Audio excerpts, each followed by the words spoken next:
ನಿಮ್ಮ ಹಳೆಯ ಚಿನ್ನದ ಒಡವೆನ ಅಧಿಕ ಬೆಲೆಗೆ ಮಾರಬೇಕೆ? ಆಟಿಕಾಗೆ ಕಾಲ್ ಮಾಡಿ 8880 ಅಟ್ಟಿಕಾ ಗೋಲ್ಡ್ ಕಂಪನಿ. ನಮ್ಮ ದೇಶದ ಹೆಮ್ಮೆ ಅವರು ಇವತ್ತು ನಮ್ಮ ಜೊತೆಗಿಲ್ಲ ಅಂತ ನಾವು ಅಂದ್ಕೊಳ್ಬೋದು. ದೈಹಿಕವಾಗಿ ಮಾತ್ರ ಇಲ್ಲ, ಮಾನಸಿಕವಾಗಿ ಪ್ರತಿಯೊಬ್ಬರ ಜೊತೆಗೂ ಕೂಡ ಇದ್ದಾರೆ ಜಾನಕಮ್ಮ. ಸೊ ಅವರನ್ನು ತೀರಾ ಹತ್ತಿರದಿಂದ ನೋಡಿದವರು ಅವ್ರ ಬಗ್ಗೆ ಬಹಳ ಅದ್ಭುತವಾಗಿ ಮಾತಾಡ್ತಾರೆ. ಅದನ್ನು ತಿಳ್ಕೊಳ್ಳೋದೇ ನಮಗೆ ಕುತೂಹಲ.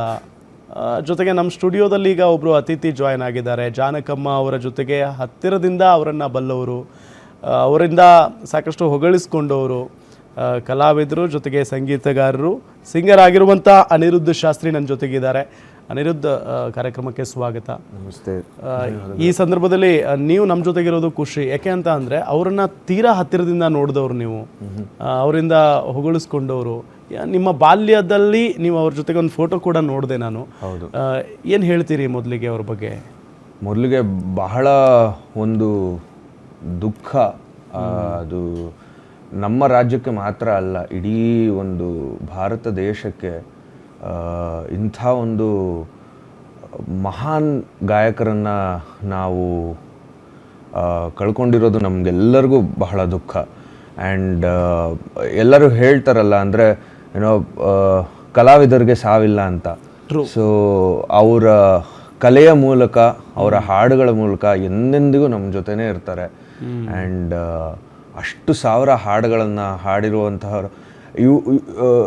ಜಾನಕಮ್ಮ ಅವರಾಗಿರಲಿ, SPB ಅವರಾಗಿರಲಿ, ಇವರೆಲ್ಲ ಒಂಥರ ಏನೋ ದೇವರ ಸ್ವರೂಪ. ಯಾಕಂದರೆ ಮನುಷ್ಯರಿಗೆ ಯಾರಿಗೂ ಆಗದಂತಹ ಆಲ್ಮೋಸ್ಟ್ ಇಂಪಾಸಿಬಲ್ ಅಚೀವ್ಮೆಂಟ್ಸನ್ನು ಇವರು ಮಾಡಿದಂಥವ್ರು. ಆಲ್ಮೋಸ್ಟ್ ಒಂದು 50,000ಕ್ಕಿಂತ ಹೆಚ್ಚು ಹಾಡುಗಳನ್ನು ಹಾಡಿರ್ತಾರೆ. ಅದನ್ನು ನಾವು ಇವತ್ತಿನ ದಿವಸ ಅದು ಇಷ್ಟು ಆಧುನಿಕ ತಂತ್ರಜ್ಞಾನ ಇರುವಂತಹ ಒಂದು ಫೆಸಿಲಿಟೀಸ್ ಇರುವಂತಹ ಟೈಮಲ್ಲೂ ಕೂಡ ನಾವುಗಳು ಹಾಡೋದಕ್ಕೆ ಅಷ್ಟು ಕಷ್ಟ ಆಗುವಂತಹ ಒಂದು ಏನೋ ಕೆಲಸವನ್ನು, ಅಚೀವ್ಮೆಂಟನ್ನು, ಸಾಧನೆಯನ್ನು ಅವರು ಮಾಡಿದರೆ ನಮಗೆಲ್ಲರಿಗೂ ಆ ಒಂದು ಗಾನಸುಧೆಯಿಂದ ಅವರು ಆಶೀರ್ವಾದ ಮಾಡಿದ್ದಾರೆ. ಆ ಒಂದು ಅವರು ನಮ್ಮ ಜೊತೆ ಇಲ್ಲ ಅನ್ನೋ ಒಂದು ಕೊರಗಿ ಇರುತ್ತೆ ಹೊರತು, ಇದೇ ಹೊರತು ಅವರ ಹಾಡುಗಳು ಎಂದೆಂದಿಗೂ ನಮ್ಮ ಜೊತೆಗಿದೆ ಅನ್ನೋದು ಒಂದು ನಮಗೆ ಈ ಒಂದು ದುಃಖಕರವಾದ ಒಂದು ಪರಿಸ್ಥಿತಿಯಲ್ಲಿ ಒಂದು ಆಶೀರ್ವಾದ ಅಂತ ಒಂದು ಹೇಳ್ಬೋದು. ನಿಜ ನಿಜ. ನಿನ್ನೆಯಿಂದಲೂ ಕೂಡ ನಾವು ಸಾಕಷ್ಟು ಕಲಾವಿದರನ್ನ ಮಾತನಾಡಿಸ್ತಾ ಇದ್ದೀವಿ. ಅವ್ರ ಜೊತೆಗಿದ್ದಂಥ ಕ್ಷಣಗಳು ಅಂದರೆ ಅವ್ರು ಯಾವಾಗಲೂ ತರಲೆ ತಮಾಷೆ ಮಾಡಿಕೊಂಡು ಮಕ್ಕಳ ಜೊತೆಗೆ ಮಕ್ಕಳಾಗೇ ಇರ್ತಾ ಇದ್ರು ಅಂತ ಹೇಳಿ ನಾನು ಆಗಲೇ ಹೇಳ್ತಾ ಇದ್ದೆ. ನಿಮ್ಮ ಫೋಟೋ ಕೂಡ ಅವ್ರ ಜೊತೆಗಿದೆ, ಒಂದು ನಿಮ್ಮನ್ನ ಎತ್ಕೊಂಡಿರೋದು ಅಂತ ಅನ್ಸುತ್ತೆ. ಆ ಕ್ಷಣ ಹೆಂಗಿತ್ತು? ಎಲ್ಲಿ ಭೇಟಿ ಆಗಿದ್ರಿ? ಅದೆಲ್ಲ ಮೊದಲನೇ ಸರ್ತಿಗೆ ಅವ್ರನ್ನ ಭೇಟಿ ಆಗಿದ್ದು ನಮ್ಮ ಗುರುಗಳು ಮಂಜುಳಾ ಗುರುರಾಜ್ ಅಂತ. ಶ್ರೀಮತಿ ಮಂಜುಳಾ ಗುರುರಾಜ್ ಅವರ ಶಾಲೆ ಸಾಧನಾ ಮ್ಯೂಸಿಕ್ ಸ್ಕೂಲಲ್ಲಿ 2003ನೇ ಇಸ್ವಿಯಲ್ಲಿ ಅವರು ಆ ಶಾಲೆಗೆ ಭೇಟಿ ಕೊಟ್ಟಿದ್ರು. ಬೆಂಗಳೂರಲ್ಲೇ, ಇಲ್ಲೇ ಮಲ್ಲೇಶ್ವರಮಲ್ಲಿ. ಸೊ ಅಲ್ಲಿ ಮೇಡಮ್ ಅವ್ರ ಮುಂದೆ, ಅಂದರೆ ನಮ್ಮ ಶಾಲೆಯಲ್ಲಿ ಒಬ್ಬ ಸ್ಪೆಷಲ್ ಟ್ಯಾಲೆಂಟ್ ಇದ್ದಾನೆ ಅಂತ ಹೇಳಿ ಅವ್ರ ಮುಂದೆ ಮೊದಲನೇ ಸರ್ತಿಗೆ ಹಾಡೋದಕ್ಕೆ ಒಂದು ಅವಕಾಶ ಮಾಡಿಕೊಟ್ಟಿದ್ರು. ಅವಾಗ ಈ ಮಹಾಪ್ರಾಣ ದೀಪಂ ಹಾಡಿದೆಯಲ್ಲ, ಅದನ್ನ ಅವ್ರ ಮುಂದೆ ಹಾಡಿದ್ದೆ. ಸೊ ಆಗ ಅವರು ಖುಷಿಯಿಂದ ನನ್ನ ತಪ್ಕೊಂಡು ಮುತ್ತಿಟ್ಟು ಏನೋ ಬಹಳ ಒಂದು ಏನೋ ಪ್ರಶಂಸೆ ಕೊಟ್ಟು ಆಶೀರ್ವಾದ ಮಾಡಿ ಅವರು ಅವತ್ತು ಅಲ್ಲಿ ಅವ್ರ ಜೊತೆ ತೆಗೆಸ್ಕೊಂಡಿದ್ದ ಫೋಟೋ ಅದು ನನಗೆ ಇವತ್ತಿಗೂ ಬಹಳ ಒಂದು ಏನೋ ಆಪ್ತ ಅಂತ ಹೇಳ್ಬೋದು.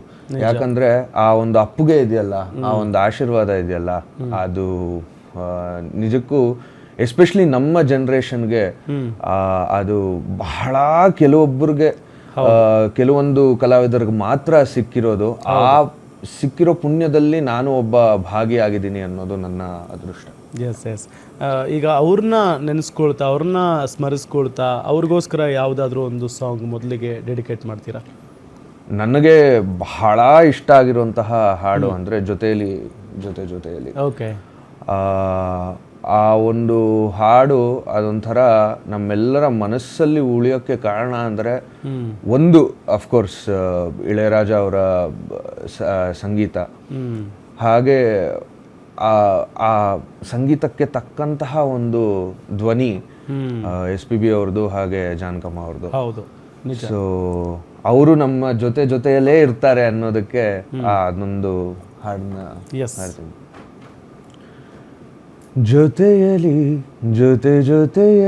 ಇರುವೆನು ಹೀಗೆ ಎಂದು, ಹೊಸ ಹರುಷವ ತರುವೆನು ಇನ್ನು ಎಂದು. ಹೋ ಎಂಥ ಮಾತಾಡಿದೆ ಇಂದು ನೀ, ಎಂಥ ಮಾತಾಡಿದೆ ನನ್ನ ಮನಸ್ಸಿನ ಭಾವನೆ ನೀನೇ ಹೇಳಿದೆ. ಜೊತೆಯಲಿ ಇರುವೆನು ಹೀಗೆ ಎಂದು. ಹೀಗೆ ಹಾಡುಗಳ ಮೂಲಕ ನಮ್ಮ ಜೊತೆಗಿರ್ಲಿ ಅಂತ ಆ ದೇವರಲ್ಲಿ. ಓಕೆ, ಅದಂತೂ ಅದ್ಭುತವಾದಂತಹ ಸಾಂಗ್. ಯಾಕೆಂದ್ರೆ ಎವರ್ಗ್ರೀನ್ ಅದು, ಇವತ್ತಿಗೂ ಕೂಡ ಎಲ್ಲರೂ ರಿಂಗ್ ಟೋನ್ ಇಟ್ಕೊಂಡಿರ್ತಾರೆ ಅದನ್ನ. ಎಲ್ಲ ಪ್ರತಿಯೊಂದು ಕಾರ್ಯಕ್ರಮದಲ್ಲಿ ನಾವು ಹೋದಾಗ್ಲೂ ಆ ಒಂದು ಸಾಂಗು ನಮಗೆ ಹೇಗೆ ಈಗ ಹುಟ್ಟಿದರೆ ಒಂಥರ ನಮಗೆ ಒಂದು ಕಾರ್ಯಕ್ರಮದಲ್ಲಿ ನಮ್ಮ ಆಂಥಮ್ ತರ ಆಗಿರತ್ತೋ, ನಿಜ, ಹಾಗೆ ಈ ಹಾಡು ಕೂಡ ನಮ್ಗೆ ಎಲ್ಲಾ ಕಾರ್ಯಕ್ರಮದಲ್ಲೂ ಕೇಳ್ತಾರೆ. ಯಾರೋ ಒಬ್ರು ಏನೋ ಆಡಿಯನ್ಸ್ ಇಂದ ಜೊತೆಯಲ್ಲಿ ಅಂತ ಗೀತ ಅಂತ ಕೇಳೋರು ಇದ್ದೇ ಇರ್ತಾರೆ. ಸೊ ಇದು ಒಂಥರ ನಮ್ಗೊಂದು ಆಂಥಮ್ ಆಗ್ಬಿಟ್ಟಿದೆ. ಹೌದು.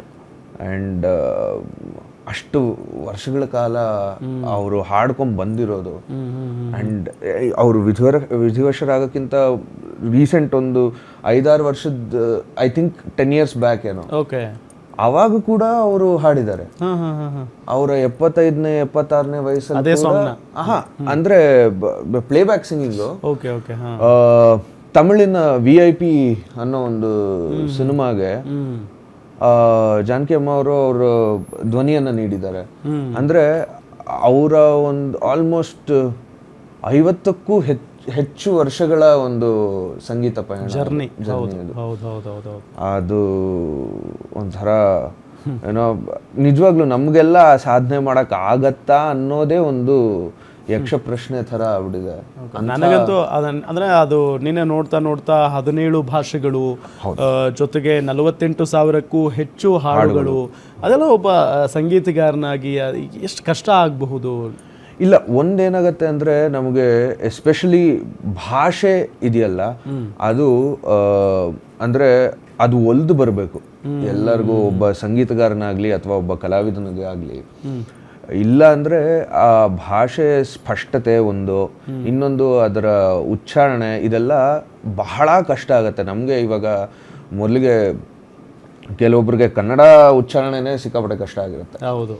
ಅಂಥದ್ರಲ್ಲಿ ಇವರು ಏನೋ ತೆಲುಗು, ತಮಿಳು, ಮಲಯಾಳಮ್ಮು, ಹಿಂದಿ, ಹಾಗೆ 17 ಭಾಷೆ, ಜಾಪನೀಸು, ಹೌದು, ಬಹಳ ಹಾಡುಗ. ಐ ಮೀನ್ ನಮಗೆ ಗೊತ್ತಿರೋ ಭಾಷೆಗಳನ್ನೇ ನಮ್ಗೆ ಉಚ್ಚಾರಣೆ ಮಾಡಿದ್ರೆ ಸಿಕ್ಕಾಪಟ್ಟೆ ಕಷ್ಟ. ಅಂಥದ್ರಲ್ಲಿ ಅರಿವಿಲ್ದೇ ಇರೋ ಒಂದು ಭಾಷೆಗೆ ಇವ್ರು ಅದನ್ನ ಪ್ರಾಕ್ಟೀಸ್ ಮಾಡಿ, ಅದಾದ್ಮೇಲೆ ಇವಾಗೆಲ್ಲ ಅಟ್ಲೀಸ್ಟ್ ನಾವು ಒಂದೊಂದು ಸಾಲು ನಾವು ಹಾಡ್ಕೊಂಡು ಅದನ್ನ ಪಂಚ್ ಮಾಡ್ಕೊಂಡು ಆ ಥರ ಒಂದು ಟೆಕ್ನಾಲಜಿ ಇದೆ. ಹೌದು, ನಿಜ. ಆಗೆಲ್ಲ ಒಂದೇ ಸ್ಟ್ರೆಚ್. ಅಂದ್ರೆ ಈಗ ನಾವು ಹೆಂಗೆ ರಿಯಲ್ ಟೈಮ್ ಹಾಡು ಕೇಳ್ತೀವೋ ಅದೇ ತರ ಗಾಯಕರು ಕೂಡ, ಹಾಗೆ ಮ್ಯೂಸಿಷಿಯನ್ಸ್ ಕೂಡ, ಎಲ್ಲರೂ ವಾದ್ಯಗೋಷ್ಠಿಯವರು, ಹಾಡುಗಾರರು ಎಲ್ಲರೂ ಸೇರಿ ಒಂದೇ ಸರ್ತಿಗೆ ನುಡಿಸ್ಬೇಕು. ಸೊ ಒಂದು ತಪ್ಪು ಯಾರಾದ್ರೂ ಆಗ್ಲಿ, 100 ಪೀಸ್ ಆರ್ಕೆಸ್ಟ್ರಾ ಅಲ್ಲಿ ಒಬ್ರು ತಪ್ಪು ಮಾಡಿದ್ರೇನು ತಿರ್ಗಾ ಮೊದಲಿಂದ ಹಾಡ್ಬೇಕು, ಮೊದಲಿಂದ ರೆಕಾರ್ಡ್ ಆಗ್ಬೇಕು. ಅವಾಗೆಲ್ಲ ನಮ್ಗೆ ಟೇಪ್ ಅಲ್ವಾ, ರೀಲ್. ಸೊ ಹಾಗಾಗಿ ಡಿಜಿಟಲ್ ಇಲ್ದೇ ಇರೋ ಕಾರಣ ಅದು ಅಷ್ಟು ಕಷ್ಟ. ಅಂದ್ರೆ ಅದಕ್ಕೆ ಇವಾಗ ಒಂದು ಹಾಡ್ಬೇಕು ಅಂದ್ರೇನೆ ಒಂದು 2 days ಪ್ರಾಕ್ಟೀಸ್ ಆ ಥರ ಇರಬೇಕಾಗಿತ್ತು. ಬಟ್ ಇವರೆಲ್ಲ ಎಂಥ ಪ್ರೊಫೆಷನಲ್ ಪ್ಲೇಬ್ಯಾಕ್ ಸಿಂಗರ್ಸ್ ಅಂದ್ರೆ, ನಿಜ, ಅವರು ಡೈರೆಕ್ಟ್ ಅಲ್ಲಿಗೆ ರೆಕಾರ್ಡಿಂಗ್ ಸ್ಟುಡಿಯೋಗೆ ಬರೋರು, ಅಲ್ಲೇ ಹಾಡು ಕಲಿತು 1 hour ಪ್ರಾಕ್ಟೀಸ್ ಮಾಡಿ, ಅದು ಟೇಕ್ ಮಾಡಿ, ಆ್ಯಂಡ್ ಒಂದೇ ಸ್ಟ್ರೆಚ್ಚಲ್ಲಿ ಹಾಡೋದಿದೆಯಲ್ಲ ಅದು ಬಹಳ ಕಷ್ಟ. ಬಹಳ ನಮಗೆ ಗೊತ್ತಿರೋ ಭಾಷೆಯಲ್ಲೇ ಒಂದೇ ಸ್ಟ್ರೆಚ್ಚಲ್ಲಿ ಹಾಡೋದು ಬಹಳ ಕಷ್ಟ. ಅಂಥದ್ದು ಗೊತ್ತಿಲ್ಲದೆ ಇರೋ ಭಾಷೆಯನ್ನ ಕಲಿತು ಹೌದು ನೋಡಿ ಇವರು ನೀವು ಅವ್ರ ಭಾಷೆ ಕಲಿಯೋದು ಅಂದ್ರೆ ಆ ಹಾಡಿಗೋಸ್ಕರ ಕಲಿಯೋದು ಅಂತ ಅಲ್ಲ. ಜಾನಕಮ್ಮ ಅವ್ರು ಕನ್ನಡದಲ್ಲಿ ಮಾತಾಡ್ತಾ ಇದ್ರು, ಹೌದು ತುಂಬಾ ಚೆನ್ನಾಗಿ ಮಾತಾಡ್ತಾರೆ, ತೆಲುಗಲ್ಲಿ ಮಾತಾಡ್ತಾ ಇದ್ರು, ಹೌದು ಆಮೇಲೆ ತಮಿಳಲ್ಲಿ ಮಾತಾಡ್ತಾರೆ, ಮಲಯಾಳಮಲ್ಲಿ ಮಾತಾಡ್ತಾರೆ. ನೀವು ಯಾವುದೇ ಭಾಷೆ ಕೊಡಿ ಅವ್ರು ಹಾಡಿರುವಂತಹ ಭಾಷೆಯಲ್ಲಿ ಅವರು ಮಾತನಾಡ್ತಿದ್ರು. ಅಂದ್ರೆ ಅಷ್ಟ್ರ ಮಟ್ಟಿಗೆ ಅವರು ಆ ಭಾಷೆ ಮೇಲೆ ಒಲವಿತ್ತು, ಆ ಭಾಷೆ ಕಲ್ತಿದ್ರು ಅಂತ. ಸೊ ಆ ಥರ ಒಂದು ಡೆಡಿಕೇಶನ್ನು ಅದೇ ಹೇಳಿಲ್ವಾ, ಅದೆಲ್ಲ ಒಂಥರ ವೆರಿ ಇಂಪಾಸಿಬಲ್ ಟು ಅಚೀವ್ ಅನ್ಸುತ್ತೆ. ಕರೆಕ್ಟ್